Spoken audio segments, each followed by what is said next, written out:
ಇಂಥ ಕೇಸ್ಗಳಿಗೆ ಸಂಬಂಧಪಟ್ಟಂತೆ ನಾವು ರಿಪೋರ್ಟ್ವರೆಗೂ ಬರೋವರೆಗೂ, ಅದು ರಿಪೋರ್ಟ್ ವಿಚಾರಣೆ ಕೈಗೆತ್ತಿಕೊಳ್ಳೋವರೆಗೂ ವೆಯ್ಟ್ ಮಾಡಬೇಕಾಗುತ್ತಾ? ರಿಪೋರ್ಟಲ್ಲಿ ಏನು ಹೆಸರಿಸಿದ್ದಾರೋ ನಮ್ಗೆ ಯಾರಿಗೂ ಗೊತ್ತಿಲ್ವಲ್ಲ. ಆ ರಿಪೋರ್ಟಲ್ಲಿ ಏನೇನು ಮೆನ್ಷನ್ ಆಗಿದೆ, ಯಾರ್ಯಾರು ಆರೋಪಿಗಳು ಅಂತ ಮಾಡಿದ್ದಾರೆ, ಯಾರನ್ನ ದೂಷಿತರು ಅಂತ ಅವ್ರು ಹೇಳ್ತಾ ಇದ್ದಾರೆ, ಯಾರು ತಪ್ಪೇ ಮಾಡಿದ್ದಾರೆ ಅಂತ ಹೇಳ್ತಾ ಇದ್ದಾರೆ, ಆ ಡಾಟ್ಸ್ಗಳನ್ನು ಹೇಗೆ ಕನೆಕ್ಟ್ ಮಾಡ್ಕೊಂಡು ಬರ್ತಾ ಇದ್ದಾರೆ ಇವರು ಅಂಥೇಳಿ ವೆಯ್ಟ್ ಮಾಡಬೇಕಾಗತ್ತಾ? ಇಲ್ಲ SIT ಅವ್ರು ಏನೂ ಮಾಡಲಿಲ್ಲ, ಬರೀ ಚಿನ್ನಯ್ಯ ಹೇಳ್ದಂಗೆ ಕೇಳಿದ್ದು, ಬರೀ ಹಾಕ್ಕೊಂಡು ಕೂತಿದ್ರು ಇವರು, ಅಗಿಯೋದೇ ಆಗ್ಬಿಟ್ಟಿತ್ತು ಇವ್ರದ್ದು ದಿನ ಬೆಳಗಾದರೆ, ಅಷ್ಟು ಕನ್ಕ್ಲೂಷನ್ ಬರೋಕ್ಕೆ ಸಾಧ್ಯ ಆಗುತ್ತಾ ಈ ಸ್ಟೇಜಲ್ಲಿ ಅಂತ? ಸಾಧ್ಯ ಇಲ್ಲ. ಅವರು ಕೊಡೋ ತನಕ ವೆಯ್ಟ್ ಮಾಡಬೇಕು. ಯಾಕೆಂದರೆ ಇದು ಒಂದು 10 ಜನ ವಿಚಾರಣೆ ಮಾಡಿ ಬಿಟ್ಟಂಥ ಕೇಸಲ್ಲ. ಆಮೇಲೆ ಅವರು ಕೂಡ ಸಾಕಷ್ಟು ಸುಳ್ಳು ಮಾಹಿತಿಗಳನ್ನು ಕೊಟ್ಟಿದ್ದಾರೆ to mislead the authority. Okay.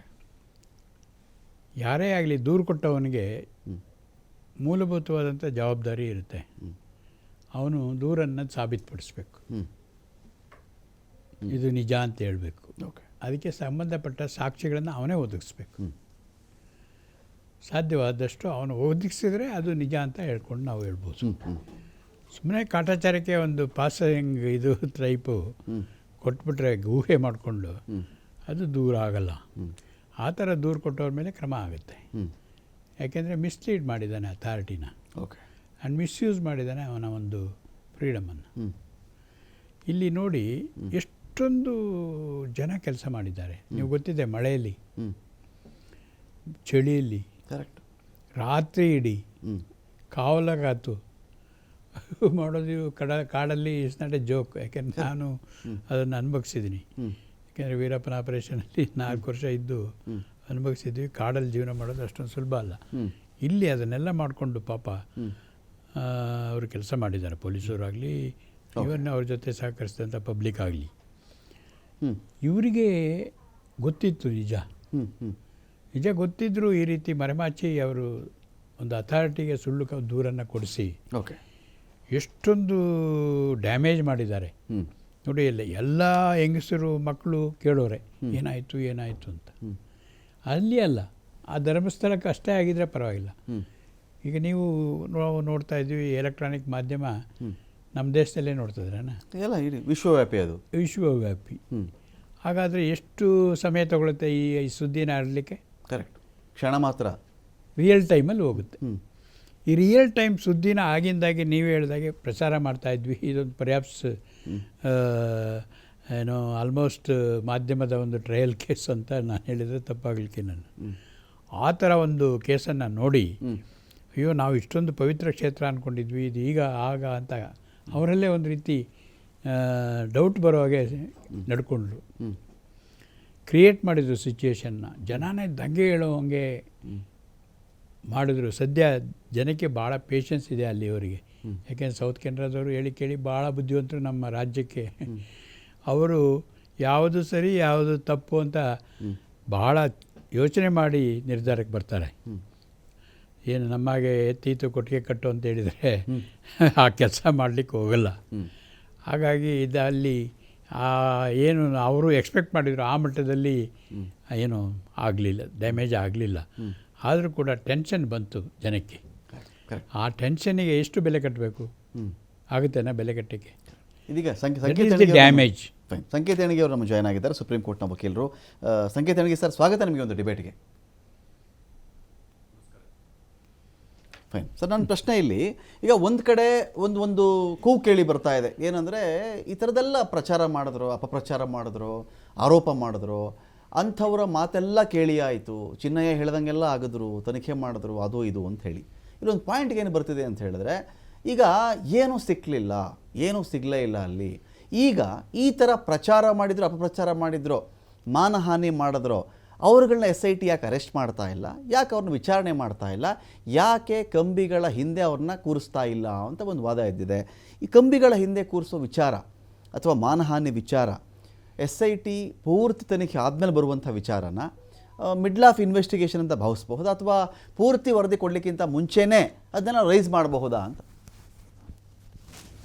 ನೋಡಿ, ತಾವು ಒಳ್ಳೆ ಪ್ರಶ್ನೆ ಕೇಳಿದ್ರಿ.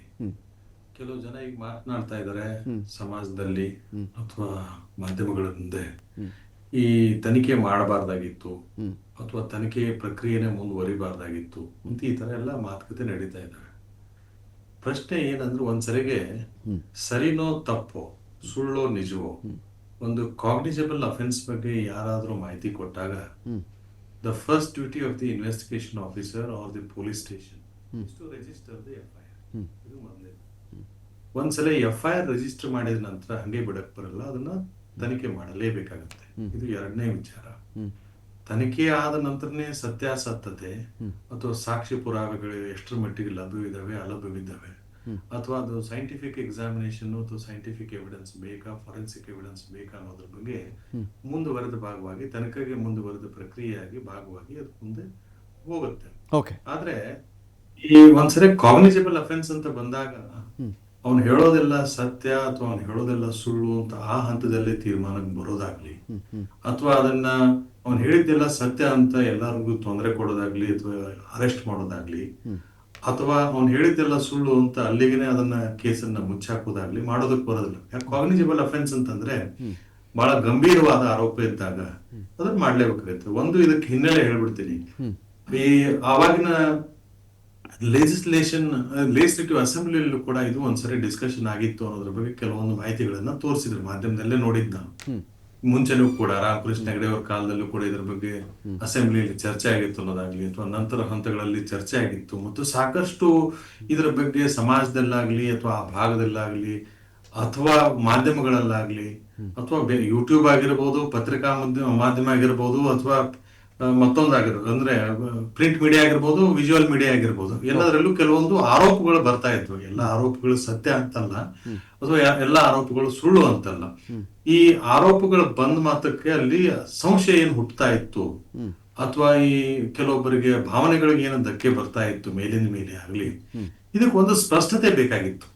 ಸ್ಪಷ್ಟತೆ ಅಂತಂದ್ರೆ ಅಲ್ಲಿ ತಿಪ್ಪೆ ಸಾರೋ ಕೆಲಸ ಮಾಡಬಾರ್ದು. ಒಂದು ಕೂಲಂಕುಷವಾದ ಒಂದು ತನಿಖೆ ಅಗತ್ಯಿತ್ತು, ಒಂದು ಅದು ಫುಲ್ ಸ್ಟಾಪ್ ಕೊಡುವಂತ ಒಂದು ತನಿಖೆ ಅಗತ್ಯತೆ ಇತ್ತು.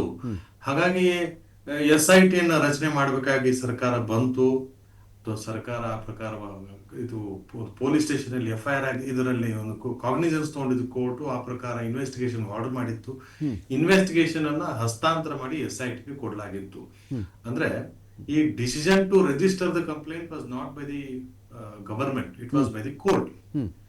ಕೋರ್ಟ್ ನ ಆದೇಶದ ಮುಂದುವರೆದ ಭಾಗವಾಗಿ ಇನ್ವೆಸ್ಟಿಗೇಷನ್ ಏಜೆನ್ಸಿನ ಬದಲು ಮಾಡಿರೋದು ಸರ್ಕಾರ. ಆದ್ರೆ ಆ ಫಿರ್ಯಾದಿಯಲ್ಲಿ ಸತ್ಯಾಸತ್ಯತೆ ಬಗ್ಗೆ ತನಿಖೆ ಅವಶ್ಯಕತೆ ಇದೆ ಅಂತ ಮನಗಂಡಿದ್ದು ಮತ್ಯಾರು ಅಲ್ಲ, ಕೋರ್ಟೇ, ಸರ್ಕಾರ ಅಲ್ಲ, ಕೋರ್ಟ್. ಅದನ್ನು ನಾವು ಗಮನದಲ್ಲಿ ಇಟ್ಕೊಂಡಾಗ ಈ ಕೋರ್ಟ್ ಮಾಡಿದ ವಿಚಾರನೂ ಸರಿ ಇದೆ ಅಂದ್ರೆ ಅದ್ರ ಸತ್ಯಾಸತ್ಯತೆ ಹೊರಗೆ ಬರಲಿ ಅನ್ನೋದ್ರ ಬಗ್ಗೆ ಆಗ್ಲಿ, ಅಥವಾ ಈ ಸರ್ಕಾರನೂ ಕೂಡ ಆ ನಿಟ್ಟಿನಲ್ಲಿ ಮುಂದುವರೆದ ಭಾಗವಾಗಿ SIT ಕಾನ್ಸ್ಟಿಟ್ಯೂಟ್ ಮಾಡಿ ಅದಕ್ಕೆ ವರ್ಗಾಯಿಸಿದ್ದು ಸರಿ ಇದೆ ಅಂದ್ರೆ ಒಂದು ಸ್ಪಷ್ಟತೆ ಸಿಕ್ಬಿಡುತ್ತೆ, ಚಿತ್ರ ಸಿಕ್ಬಿಡುತ್ತೆ, ಸತ್ಯನೋ ಸುಳ್ಳು ಅನ್ನೋದು ಗೊತ್ತಾಗ್ಬಿಡುತ್ತೆ. ಇನ್ಮೇಲೆ ಅದ್ರ ಬಗ್ಗೆ ಇನ್ನೊಂದು ಚರ್ಚೆಗೆ ಅವಕಾಶ ಇರಲ್ಲ.